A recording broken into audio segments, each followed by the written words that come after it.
Good morning, everyone.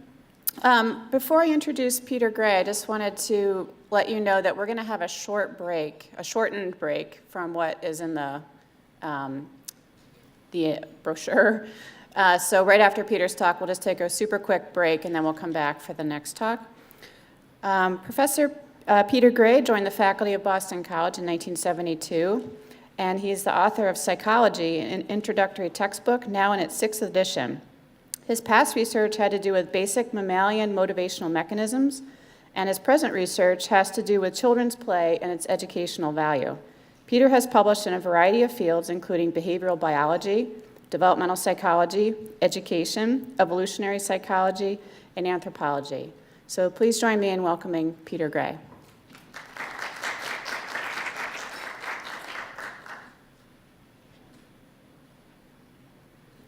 Thank you.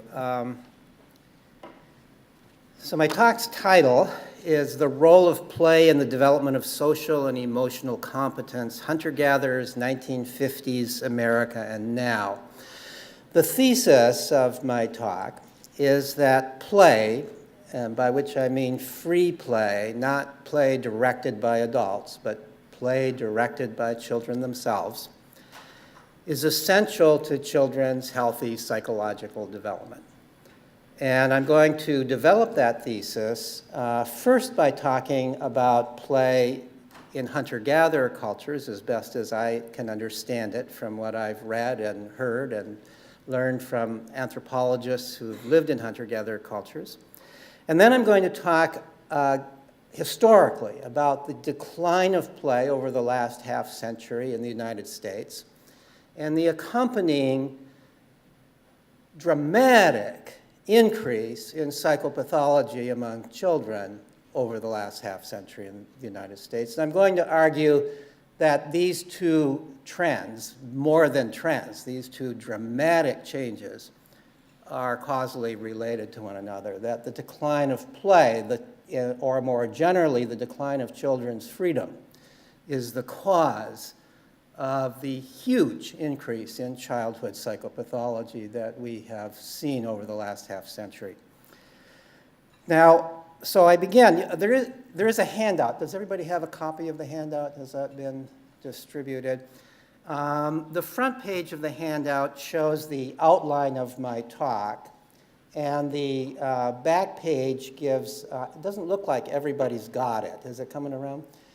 And the back page of it are references. So if you want to look up the documentation of any of the points that I'm making, you can look them up. I'm not using PowerPoint, so you either have to look at me or you can look at the handout.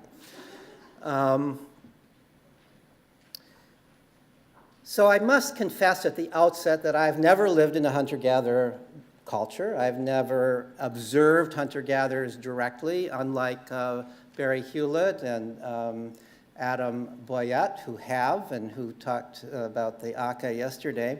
So I'm relying on what I've read, what I've been able to find in the literature, what I've heard from people who I've talked to who have lived in such cultures, and from a little survey that a graduate student of mine did about 10 years ago, in which we contacted a number of people who have lived in hunter-gatherer cultures and studied them, 10 different anthropologists who among them had lived in 7 different hunter-gatherer cultures in 3 different continents. And we gave those people a survey about what they observed about childhood in the cultures that they observed.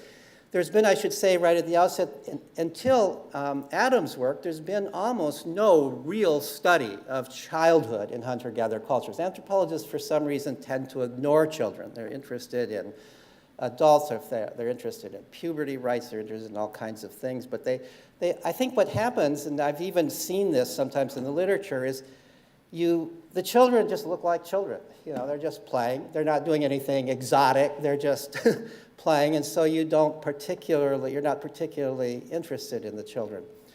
I think that may be one reason at least. But at any rate, I figured these people who had lived in such cultures couldn't help but have observed children, so I asked them questions about what the children were doing, how much time they had to play, and what sort of work responsibilities they had, and things like that. And got amazingly consistent results. I mean, could have asked just one of these people, but most of these questions, I got amazingly consistent results to the questions. So I should say that my focus in all of this part of the research is on what are called band hunter-gatherers or egalitarian hunter-gatherers, they're called, because of their egalitarian social structure. Immediate return hunter-gatherers, because they don't store food. They basically survive by eating what they've gotten just that day or very recently, because they don't have means of storing food. These are all people who live in small mobile bands, somewhere between 25 and 50 people per band, including children, that move around to follow the available game and vegetation, generally within some kind of circumscribed territory. They don't own much because there's no point in owning more than you can carry. They build huts of one sort or another at each campsite as they move. They don't own much, but they share what they do own. There's not a sense of attempting to accumulate more capital than other people have. They are famously egalitarian. Richard Lee has said they are fiercely egalitarian. They will not tolerate people trying to lord it over them. They do not have chiefs or big men of the type who tell other people what to do. They may have somebody who is a nominal leader, but that person is a leader by virtue of their ability to help coordinate the discussion, or maybe because of their wisdom and so on and so forth, but they're not leaders in the sense of a chief who tells people what to do and directs people's behavior. In fact, Kirk and Karen Endicott have not too long ago, published a little book called The Headman Was a Woman. In one of the bands that they studied, the person who was nominally named as headman, because the state wants them to name somebody who's the leader of the group, chose a particular woman because she was the most nurturant person in the group. She was the person that people went to for help. She was also an extraordinarily wise person. So that's the kind of society that we are talking about. There are many such groups that have been studied. Examples of such bands of such cultures are the Chuwansi, or better known as the Kung in the Kalahari Desert, the Mbuti in the Congo rainforest, the Aka that you heard about, related to the Mbuti, the Batak of peninsular Malaysia, the Agta of the Philippines, the Nayaka of South India, the Aceh of eastern Paraguay, and so on and so forth. So these people live in some cases in desert areas, some cases in forested areas, but regardless of where they live, there's a certain similarity in their social structure. And according to the results of the survey that we did, and according to what I've been able to learn from my reading, there is also remarkable similarity among these groups of people in their attitudes towards children, their ways of treating children, their approach to childhood. It's almost as if there's something natural about this. The fact that you find it independently in so many different groups, this particular way of raising children, which is so different from our way of raising children, makes one think that there's something basic and natural and human about their way of raising children. And so I want to talk about that. The words that most often are used by researchers when they describe the children, the words that were used over and over again by these people that I surveyed, when they talked about parenting styles, were the words indulgent, trustful, and respectful. Indulgent sounds kind of like a bad word to a lot of us. Trustful and respectful sound like kind of good words, but it turns out that they sort of mean the same thing when you begin to look at them. Respect for each person's autonomy seems to be part and parcel of the egalitarianism of hunter-gatherers. They believe that each person is a free spirit. You don't tell people what to do. I mean, they apparently go to great extremes not to tell people, at least not directly, what to do. You can not go out hunting for days and days. You're not contributing, and nobody tells you to go out and hunt. They have this same attitude towards children. They don't tell children what to do. They assume that children are directed by their own free will. They're free spirits like everybody else. A very different attitude. I kind of almost think that the onset of agriculture changed our whole way of thinking about nature, including our way of thinking about children. We tend to think of children the way we think about domesticated plants and animals. They're things we raise. They're things we train. They're things we own. They're ours. Hunter-gatherers don't have that view of their children. They're wild things. And they grow by their own direction, just as the tree uses its own force to know how to grow and use the soil. The child uses its own force, and you, as the parents, are part of the substrate, the soil that the child uses. You are not the director of that growth. You are not responsible for how that develops, and so on and so forth. So let me, just to illustrate this, let me read a few quotations. Here's 4 quotations, each from a different observer of a different hunter-gatherer culture about child care. So here's one. Aborigine children of Australia are indulged to an extreme degree and sometimes continue to suckle until they are 4 or 5 years old. Physical punishment for a child is almost unheard of. That's Richard Gould. Here's another quotation. Hunter-gatherers do not give orders to their children. For example, no adult announces bedtime at night. Children remain around adults until they feel tired and fall asleep. Adults do not interfere with their children's lives. They never beat, scold, or behave aggressively with them physically or verbally, nor do they offer praise or keep track of their development. This is Yomi Goso, who's studied various hunter-gatherers, including the Paracana of the Amazon basin. Here's another one. Infants and young children are allowed to explore their environments to the limits of their physical capacities and with minimal interference from adults. Thus, if a child picks up a hazardous object, parents generally leave it to explore the dangers on its own. The child is presumed to know what it is doing. This is Lee Gwempel who studies the Inuit. And here's another one. Children very rarely cried, probably because they had little to cry about. No child was ever yelled at or slapped or physically punished, and few were even scolded. Most never heard a discouraging word until they were approaching adolescence, and even then, the reprimand, if it really was a reprimand, was delivered in a soft voice.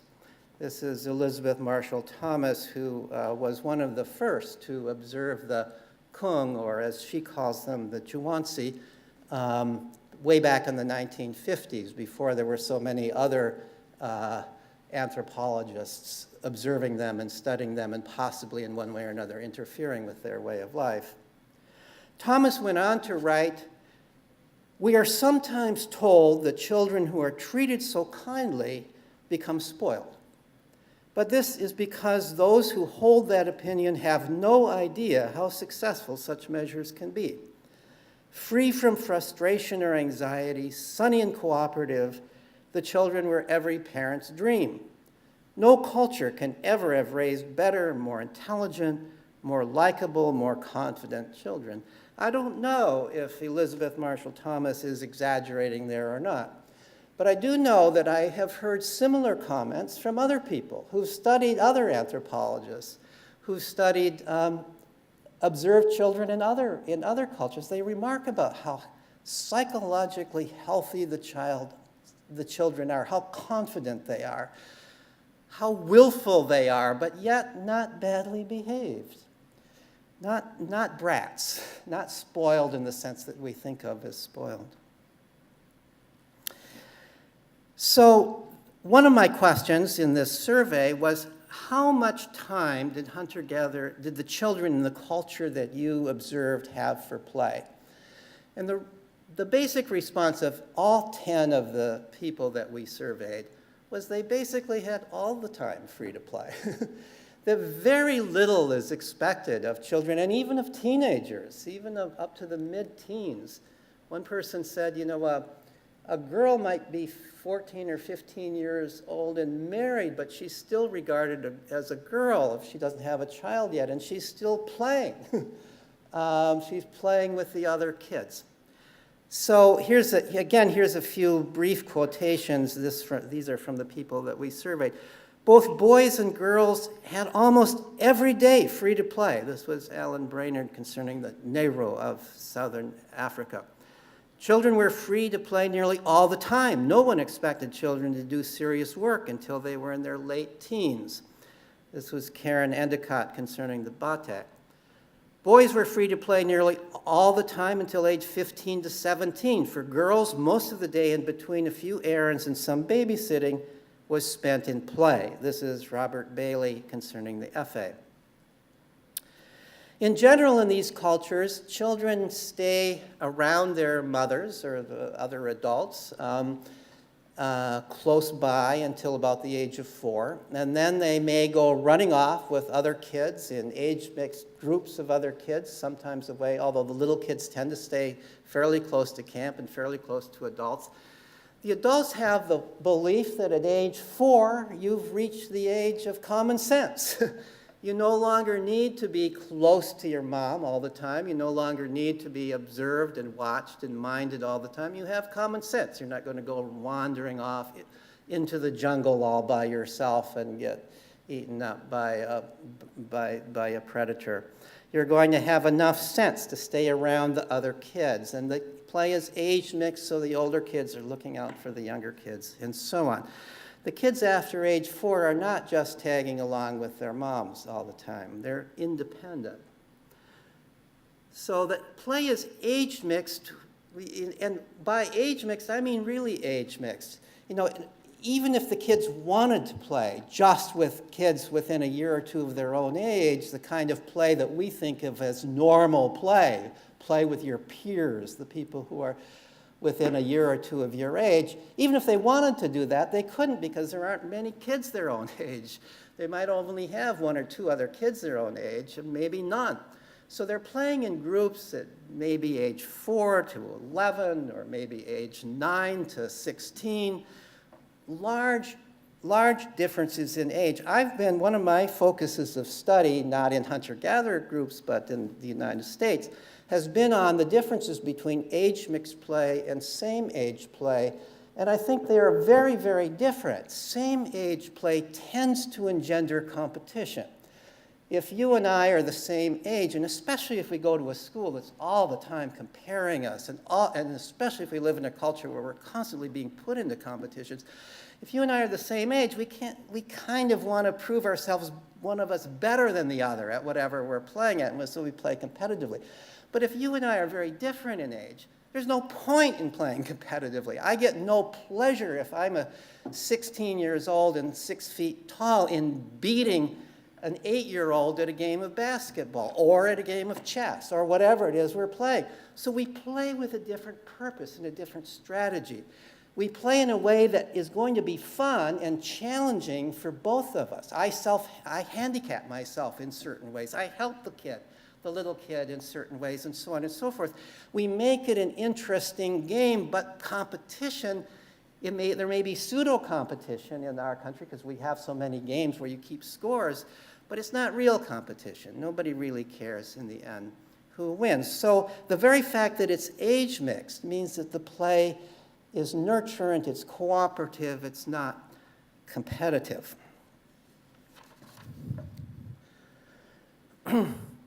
So age, I think I really kind of want to emphasize this point. Age mixed play, same age play is really an artifact of modern times.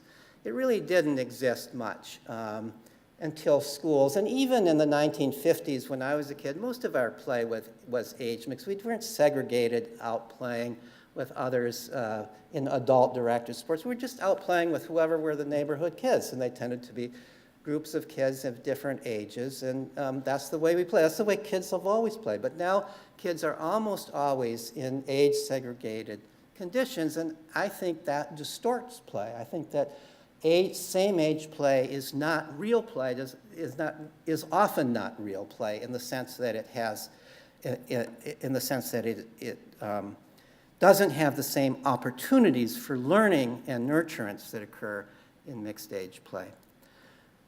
Okay, the children in hunter-gatherer cultures play within this context in which they can see basically everything that the adults are doing.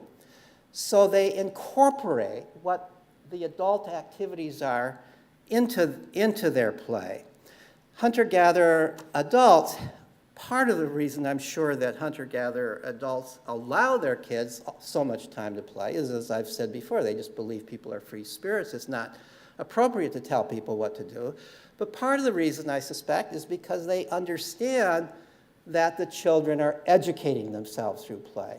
A hunter-gatherer life is a life that depends on a lot of wisdom and skill and knowledge.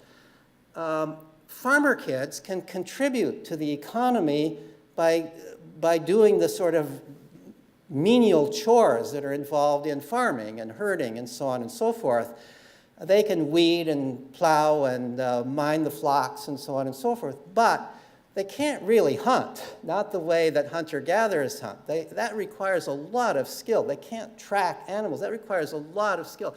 They can't necessarily know which plants are edible and which are not, and where to find the roots and so on. There's an enormous amount to learn. And the children are practicing these things and learning these things in the context of their play.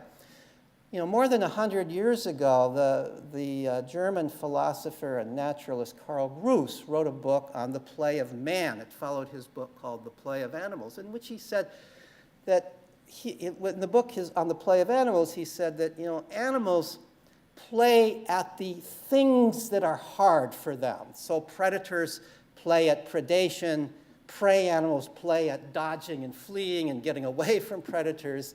You know, monkeys and apes play at swinging in trees, males play at fighting, things that they have to develop in order to be successful adults, they play it. And then in the play of man, he said, you know, all this is true of human beings too. We play at all these things that are natural to human beings everywhere, but we also play at those things that are unique to our culture. We look around as children and we see what are the adults doing, and we incorporate, we're fascinated by that, and we incorporate that into our play, and that's how play serves human development. Well, I think these observations in hunter-gatherer cultures verify that view very well, a view that Gruss didn't even have access to these hunter-gatherer results at the time that he wrote this. Here is one of our survey questions was to ask people about the forms of play. What did you see kids doing in play? And here are some of the things that I jotted down. Making, and of course these varied from culture to culture depending upon, these cultures differ in the way they hunt and the kinds of food they gather and so on and so forth. Making and shooting bows and arrows, digging up tubers, fishing, smoking porcupines out of holes, cooking, caring for infants, climbing trees, building vine ladders, building huts, using knives and other tools, making tools, carrying heavy loads, building rafts, making fires, defending against attacks from pretend predators, imitating animals, which is a means of learning to identify animals and learning their habits, making music, dancing, storytelling, and arguing. A number of them mentioned arguing as part of play, were all mentioned by one or more respondents. The specific list, of course, varied from culture to culture depending upon the activities of that culture. Some anthropologists have reported that children in the band that they studied would build, when the band moved to and set up camp, the children would build a little play camp nearby. They build little huts make their own camp, their own village, and then that would be their play area where they would then imitate many of the activities of adults.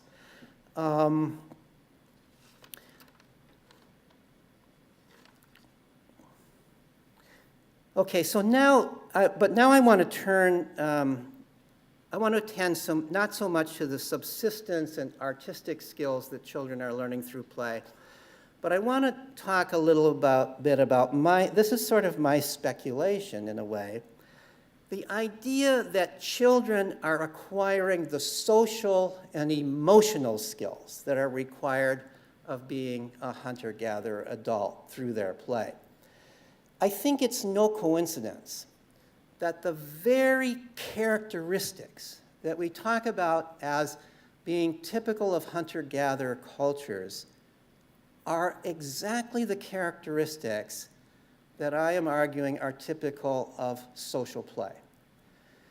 Hunter-gatherer cultures value equality, cooperation, sharing, consensual decision-making. Where in our culture do we see it? We see it every time we look at a group of children playing. We see it every time we look at a group of children playing. To play, you've got to set aside dominance to really play, because if you try to dominate another person, they'll leave. If you try to bully another person, they'll leave. You'll lose your playmate. You want to play with kids, but in order to play with them, you've got to learn how to see things from their point of view. You have to learn how to do what they want you to do, at least sufficiently so they're not going to leave you. If you want to change the rules of the game, you can't just announce the rules are changed. You've got to say, what do you think we change the rules of the game? You've got to get consensus. Because if you don't, and there's enough people who disagree with that change in the rule, they'll leave and the game is over. And some kids take longer to learn that than others. Some kids lose their playmates, and some kids never succeed at it, unfortunately. But most kids, if they have enough opportunity, if they're abandoned enough times because they've been acting like bullies, they've been trying to be big shots over people, they learn to be a little more humble. They learn not to lord it over people. They learn to suppress their own tendency to dominate. We all have the ape-like tendency to dominate, but we've got to overcome it if we want to get along with people and cooperate with people the way we have to cooperate. And play, I'm arguing, serves that function. The play, by definition, this is not the full definition, but part of the definition, is an activity that you choose to do, that you are there voluntarily. If you feel coerced to do it, it's no longer play. The most important freedom in play is freedom to quit. If you can't quit, it's not play. It's the very fact that your playmates that can quit that makes you not dominate them, that makes you have to pay attention to their needs and help fulfill their needs. It forces you to share. I brought my best baseball bat to this little pickup baseball game, but if I just hold on to that bat and don't let anybody else use it because it's my bat, I may just be standing there with my bat all by myself because nobody will want to play with me if I'm not going to share. That's like the sharing in a hunter-gatherer band. It's demand sharing. It's not a great favor to share. You're just expected to share. And that's true in social play. That's the only place in our culture where it's true.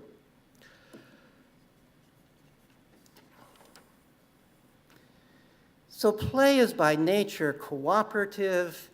It's by nature egalitarian. We tend to make play competitive in our culture when adults take control of it. And when we segregate children by age, and when we set them up as teams, and when we keep score and make tournaments and give out trophies, and we do all these things that we put our children through, in my view, it's no longer play. It's now more in the realm of tournament. It's now more in the realm of contest. Among animals, animal researchers draw a distinction between play, in which the animals have to set aside dominance, and contest, which may be ritual battles, but they're real battles for dominance. that we confound the two. The football game we call it play, and in some sense it's got characteristics of play, but to the degree that we care about winning, it's also contest, it's dominance, it's who's better and who's not. But children don't naturally play that way. They don't. They play that way when we as adults set them up to play that way, and when we as adults segregate them by age, and when we as adults put them into continuous kind of environment where they're constantly being compared with one another. And the whole point of life in school is to do better than the rest. And you're supposed to not cooperate because that's cheating, and so on and so forth. We do all that, and then we say, oh, look, the kids just fight when they're playing, or they, and so on and so forth. Okay, so another characteristic of hunter-gatherers, besides being cooperative and sharing and so forth, they're also, as I understand it, very self-assertive. They're not shy. They're confident. They're able, the kids as well as the adults. They don't let other people tromp over them. They'll assert themselves. So self-assertion, ability to argue, and particularly if you're in a culture where you've got to reach decisions by consensus, you have to be able to argue, get your way without offending other people. And that's another thing that is practiced continuously in play. If you've ever observed children in any place play, especially young children play, you will see that they're spending oftentimes more time discussing and debating and negotiating and arguing about how they're going to play than actually playing. Who gets to play what role? Who gets to use what props? And so on and so forth. Everybody wants to be the princess, and nobody wants to be the little girl. And so they have to figure it out and compromise and take turns and figure out ways to do that. But everybody asserts their desire in play, and they practice asserting their desire.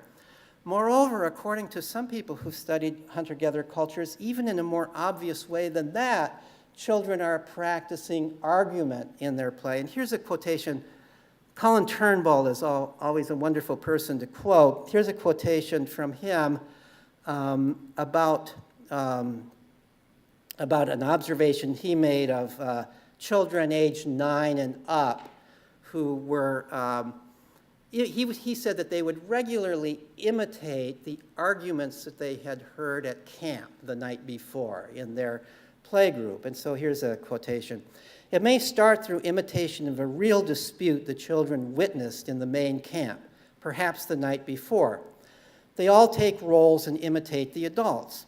It is almost a form of judgment, for if the adults talk their way out of the dispute, the children, having performed their imitation once, are likely to drop it.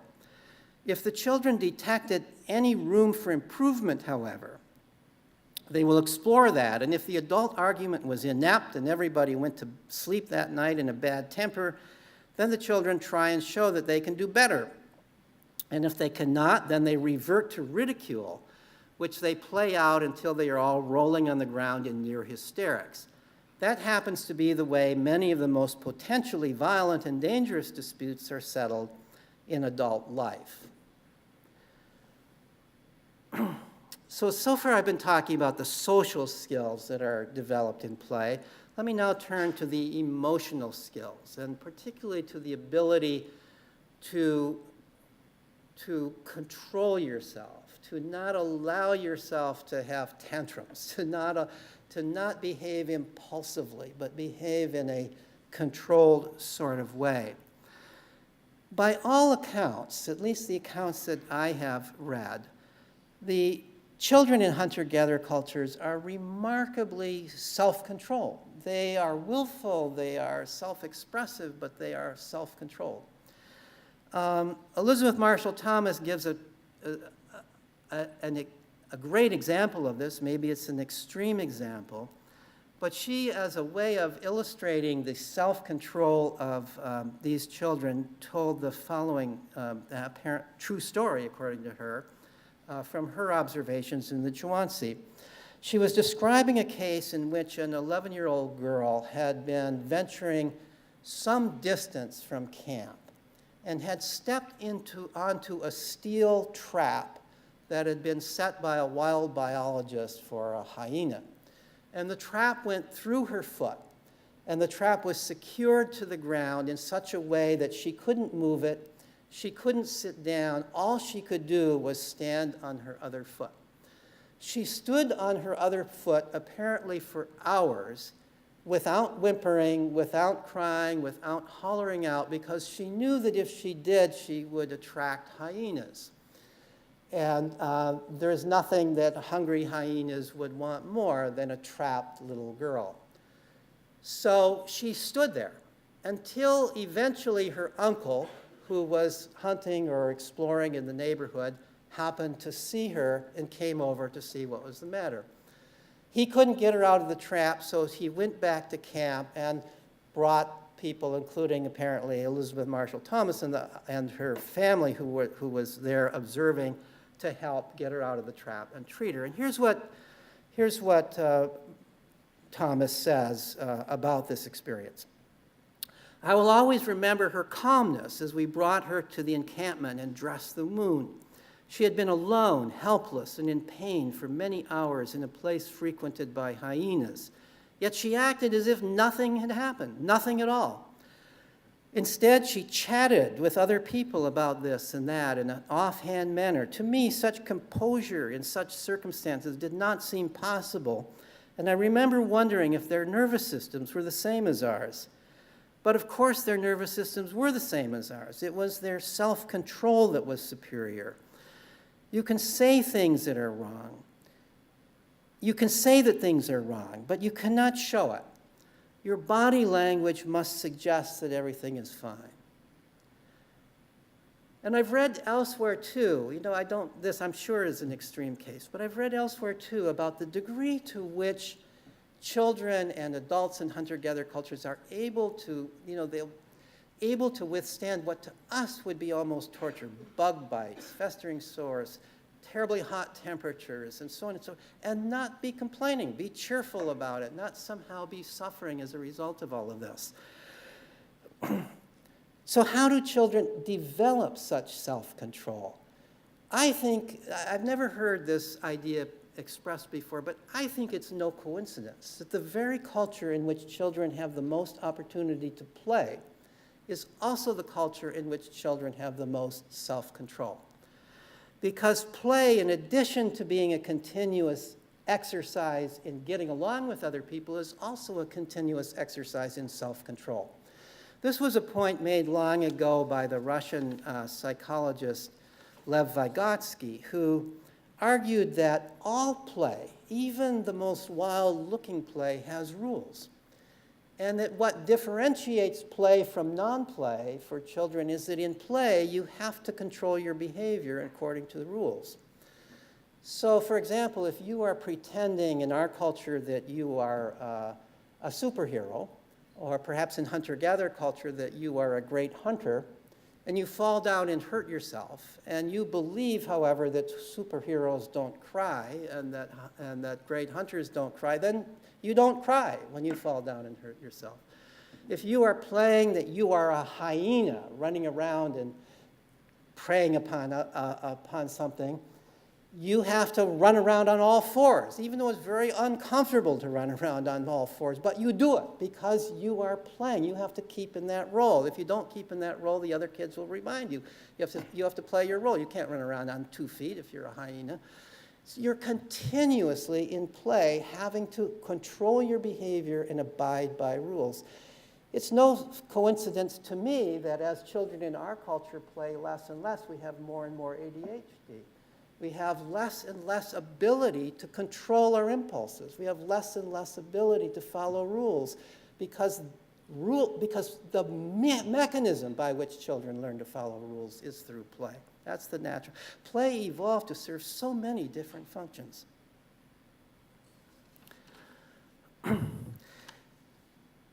Now, the same thing is true with animals. Animals play, the other point I want to make is humans play. Not only is human play rule following, but kids also play in ways in which they deliberately subject themselves to danger, to moderate danger. They climb trees that are high enough to be frightening. They jump off of cliffs that are high enough to be frightening. They get into play fights that elicit a certain amount of real anger. They are playing with their emotions at the same time that they're playing with their physical capacity. How much fear can I tolerate? And I can overcome this fear. How much anger can I tolerate without expressing it and really hitting and hurting this other person? They are playing with control of emotions, and animals do the same thing. They also play in ways in which they're subjecting themselves to moderate degrees of real danger in their play, to moderate degrees of probably real anger in their play, and overcoming it and learning to control it. They're learning to restrain their emotions. They're learning that I can experience fear and I can come out of it alive. I can experience anger and yet I don't have to kill this person. I can come back and be with this person. These are extraordinarily important lessons that children learn through play and that animals also learn through play.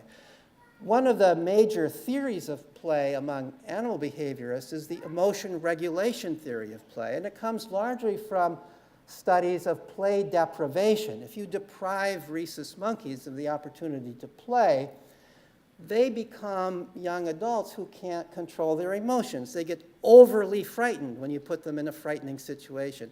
They lash out with aggression in situations with other monkeys where they shouldn't be lashing out with aggression. They don't know how to control their fear and anger. They lose it.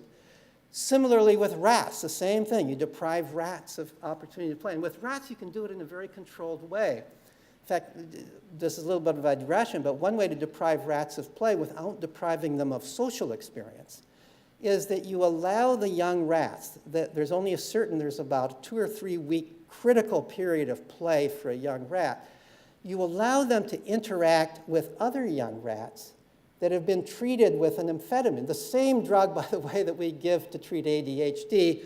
It reliably knocks out play in rats, but it doesn't knock out other social behaviors. So you've got these rats that are playing, that are interacting with non-playful young rats. They sniff one another, they do various things, but they don't play, versus rats that have the same amount of experience with playful rats. Then you compare them in adulthood. The ones that had the play experience know how to deal with novel situations. They don't become overly aggressive when placed with other rats. The ones that only interacted with the non-playful young rats during development don't control their emotions. So that's some of the evidence that play deprivation results in lack of emotional control in animals. All right, well, it's cruel to deprive monkeys of play. It's cruel maybe even to deprive rats of play for the sake of an experiment. But we deprive our children of play. Not for the sake of an experiment, but because we believe we are protecting them from danger, because we believe we are educating them by putting them in the very situations where they can't play, the very situations that are the opposite of the conditions necessary for play. We do that, and surprise, surprise, we find that our children become impulsive, that they suffer from depression and anxiety, just like rats do and monkeys do when they are deprived of play. So now I'm turning to the second part of the talk. I'm probably going to have to speed this up. The decline of play and the rise of childhood psychopathology in modern North America. There are 3 points that I want to make here, which I've identified as A, B, and C under Roman numeral 2 on the handout that you have. The first is that over the past 60 years, opportunities for North American children to play freely have declined continuously and dramatically. In the 1950s, when I was a kid, we had 2 educations. We had school. School was 6 hours long per day, but 2 of those hours were free play hours. We had half an hour of recess in the morning, half an hour of recess in the afternoon, and an hour of recess at lunch, and we could go anywhere we wanted in town. We didn't even have to stay in we played with knives. We played, we did all these awful things that today you would be thrown out of school. Your parents might be thrown in jail for letting the kids play the way we used to play in the 1950s. There's been a dramatic change in our culture. Howard Chudikoff, in his authoritative book on the history of play in North America, refers to the first half of the 20th century as the golden age of children's play. By about 1900, child labor had decreased enough that children had a lot of time to play. But schooling was not the big deal that it is now. We didn't have adult control of free time the way we have now. And so kids during the first half of the 20th century had a lot of opportunity to play. According to Chudikoff, beginning around 1955, there was a continuous encroachment of adults into children's lives and control of children's lives by adults, presumably for the children's own good. And over that period of time, there's been a continuous decline of play. He presents the usual kinds of historical data for that. Psychologists and sociologists have also documented the decline of play in various ways. One approach is to ask parents, how many hours per day does your child have for free outdoor play? That's one of the kinds of questions asked. And then you ask the same question when you were your child's age. How many hours a day did you have for free outdoor play? And the typical response is that the parents had about twice as much time for free outdoor play. If you were to do this with grandparents, I'm convinced it would be even much more time than that. One quantitative study done at the University of Michigan by sociologists at the University of Michigan, in 1981, they asked parents to keep diaries on certain days of their children's activities. And then in 1997, they did the same thing with another group of parents. But in both cases, these were normative samples of parents. Over that's just a 16-year period, half a generation. Over that 16-year period, they documented for children aged 6 to 8 a 25% decline in time spent playing, a 58% decline in time that children were just hanging out talking with one another freely, a 19% decline, believe it or not, in television watching. In other words, all these things that children do freely had declined. What had increased? An 18% increase in time spent in school, a 145% increase in time spent doing schoolwork at home, a 168% increase in time spent shopping with parents.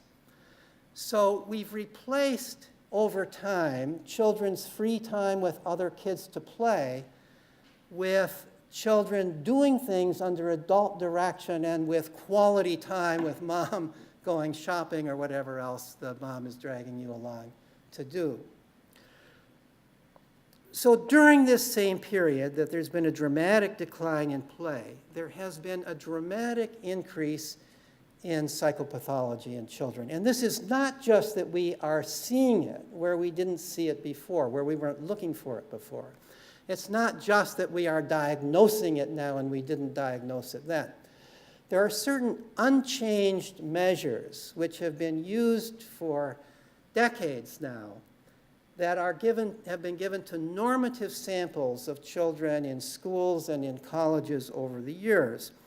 And Jean Twenge at San Diego State University has done meta-analyses of these that are quite convincing, and there are a number of other people who have confirmed her results independently.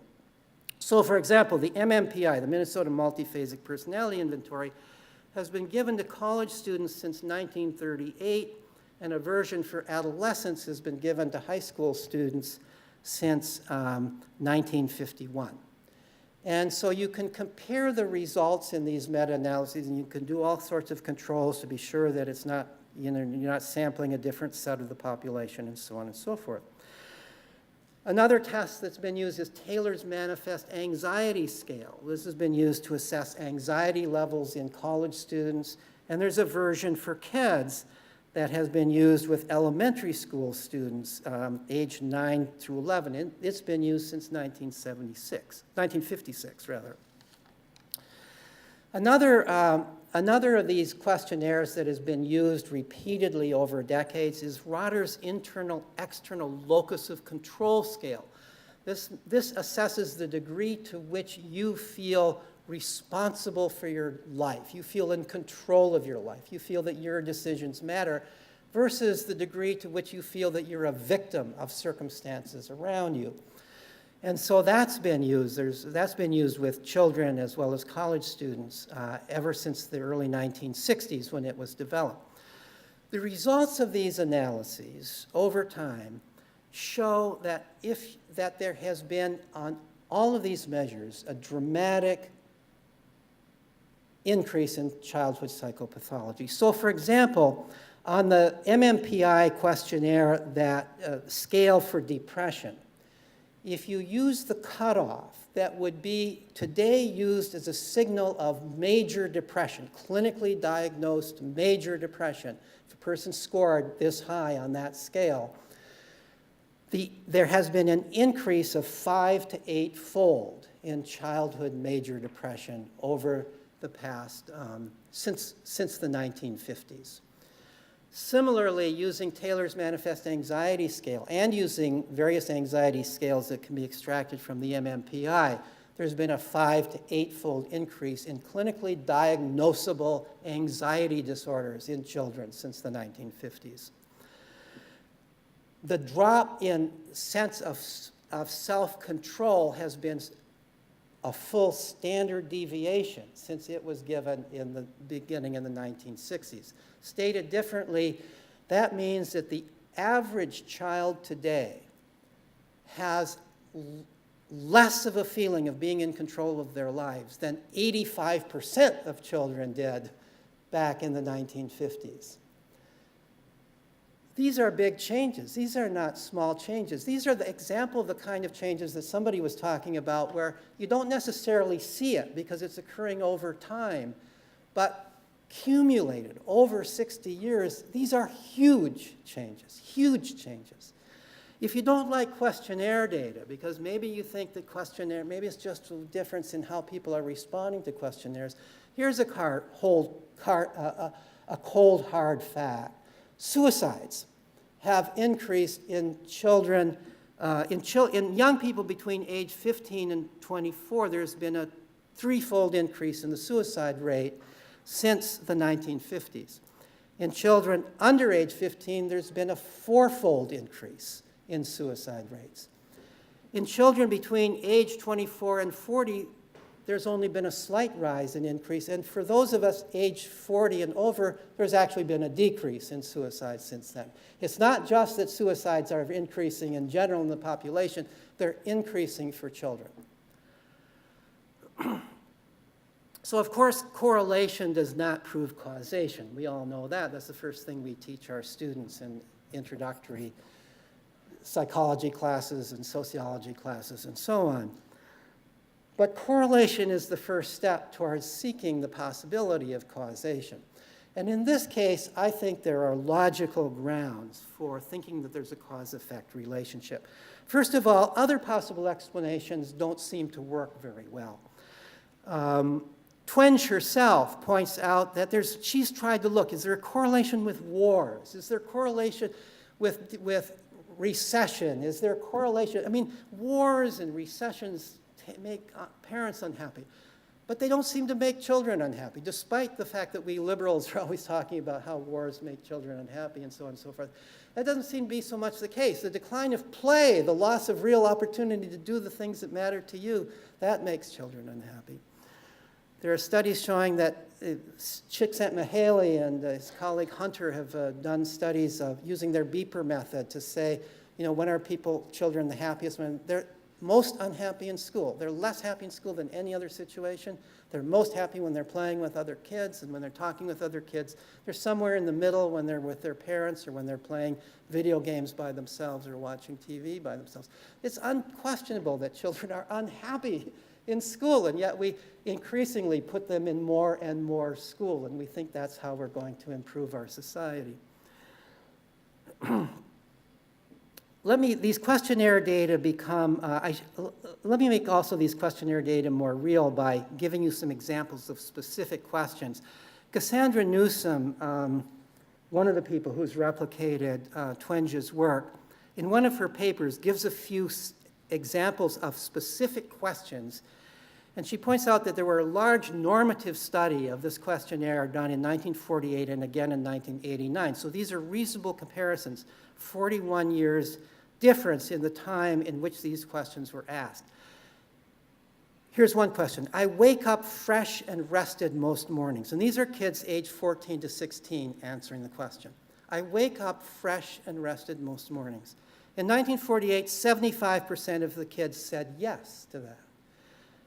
In 1989, only 31% said yes to that. The majority, 70% of kids are saying, I do not wake up fresh and rested most mornings. I work under a great deal of tension. In 1948, 16% of kids said yes to that, only 16%. That's still too many. In 1989, 42% said yes to that. Life is a strain for me much of the time. In 1948, 9% said yes to that. In 1989, 35% said yes to that. And here's one that blows my mind. I'm afraid of losing my mind. These are 14 to 16-year-old kids in the peak of, should be in the peak of their physical and mental health. 4% said yes to that in 1948. 23% said yes to that in 1989. And according to Twenge, the data would be even worse today than in 1989 because the overall scores have gotten even worse on these very same tests since then. I heard somebody say yesterday as part of a suggestion that, well, look, we're doing all right by our kids, but look, we're not doing all right by our kids. Too many of our kids are suffering. People are extraordinarily adaptive. Kids are extraordinarily adaptive, but there are limits to how much they can adapt to, and we have exceeded those limits. We have created an environment that is beyond the kind of environment that all normal kids can adapt to, and many of them are not adapting to it, and they are truly, truly suffering from it. So, it seems to me that well, first of all, I've started to make the point that what is the evidence for the cause-effect relationship? It's really the logical evidence that I already presented. Where is it that children learn to take control of their lives? Where is it that children learn how to make friends and learn that they can do things themselves and are not dependent upon one another, learn how to solve problems? Where is it that they learn to control their emotions so that they don't become overly anxious and have an anxiety disorder when things go wrong, or they don't become depressed, hopelessly depressed when things go wrong? They learn it in play. Where else can they learn it? Where else are they in charge of their lives? Where else can they practice all of this? It just makes tremendous sense, and it fits. We can't do these experiments, controlled experiments with humans, but we do them with animals, and it fits perfectly with the animal results. It just seems, I've heard so many people say, well, you can't say it's cause and effect, maybe it's divorce. Well, divorce data doesn't fit. The peak of divorce occurred in the 1970s. We've been declining in divorce since then, but childhood play has been continuing to decrease since then.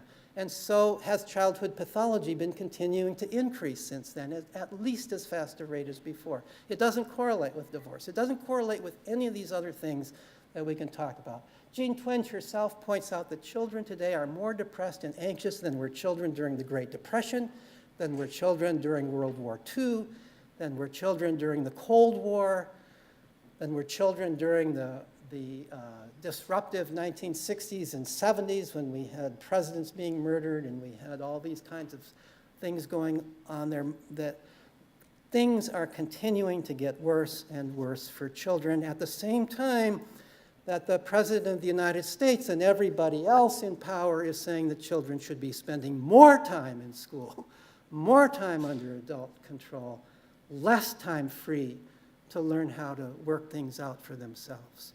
We are totally on the wrong course, and it's absolutely clear we are, and hardly anybody understands it. This is something worth feeling emotional about. This is something worth making a mission about. Now, a lot of people, when they hear this, they throw up their arms and they say, well, you know, it's too bad. We're not hunter-gatherers. Our children have to learn things that hunter-gatherers don't learn. Our society we're never going to become a hunter-gatherer society again. Hunter-gatherer method of child working works beautifully, apparently, for hunter-gatherers, but it can't work for people in our culture because in our culture, it's so different. For starters, kids have to learn reading, writing, and arithmetic. They don't even have these things in hunter-gatherer cultures. A lot of them don't even have numbers beyond 1, 2, and many. So here, right off, the 3 R's.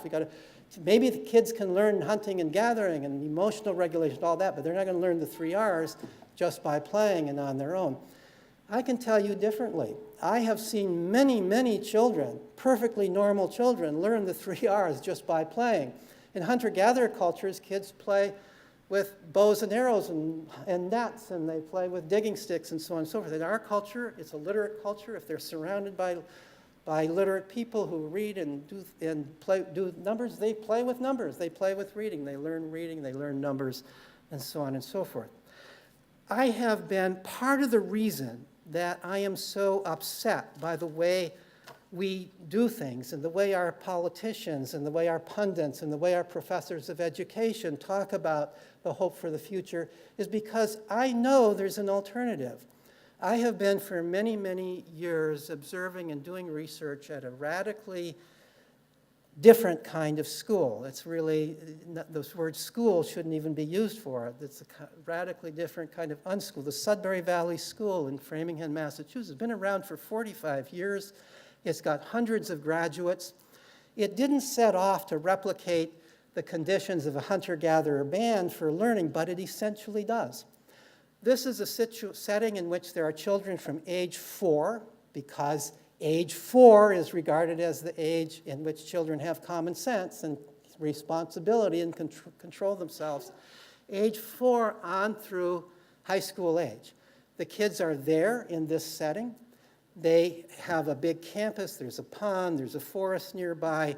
There are 10 staff members who are elected by the kids as staff members. They all have one-year contracts and can be voted out at any time.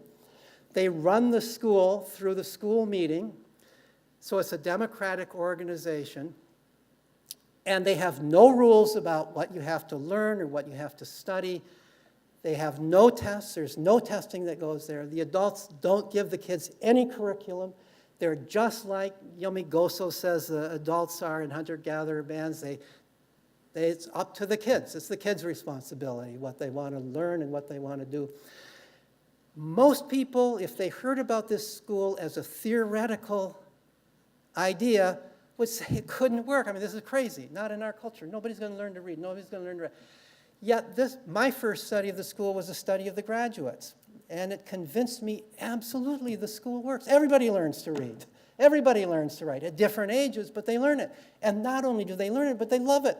They become the same way that hunter-gatherer kids develop a love of hunting and gathering. These kids develop a love, not a hate, of reading and of numbers because they've learned it in play.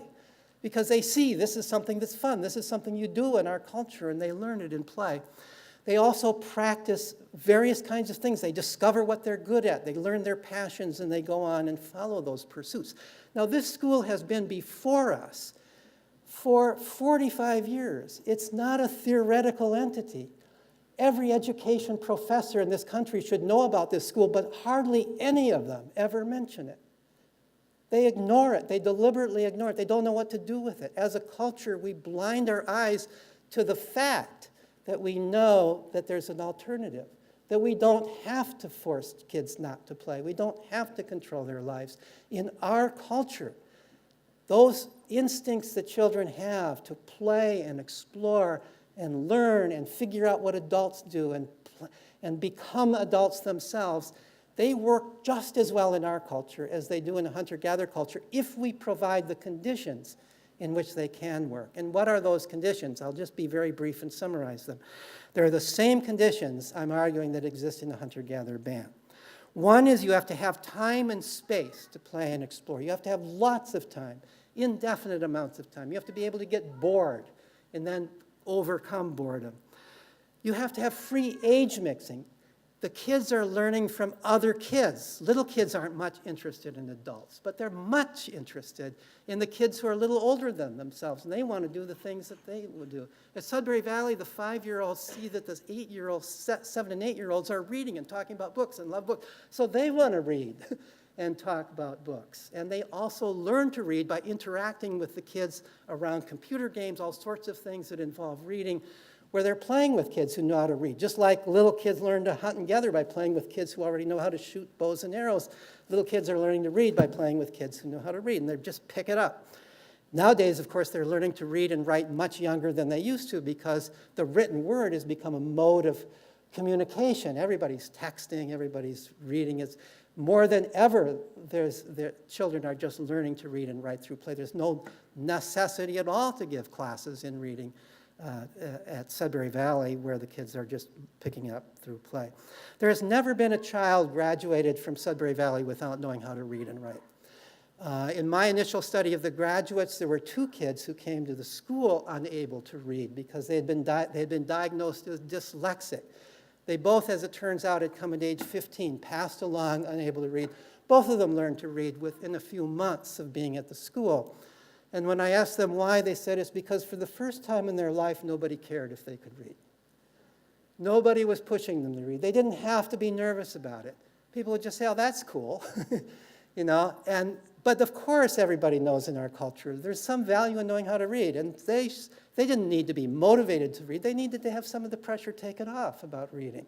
And once that pressure was taken off, they could play at reading. They could even ask for some help at reading, and they learned to read. They weren't dyslexic because of any brain damage. They were dyslexic because of the extraordinary pressure, the fact that they were slow at learning to read, that they were embarrassed about reading, and so on and so forth.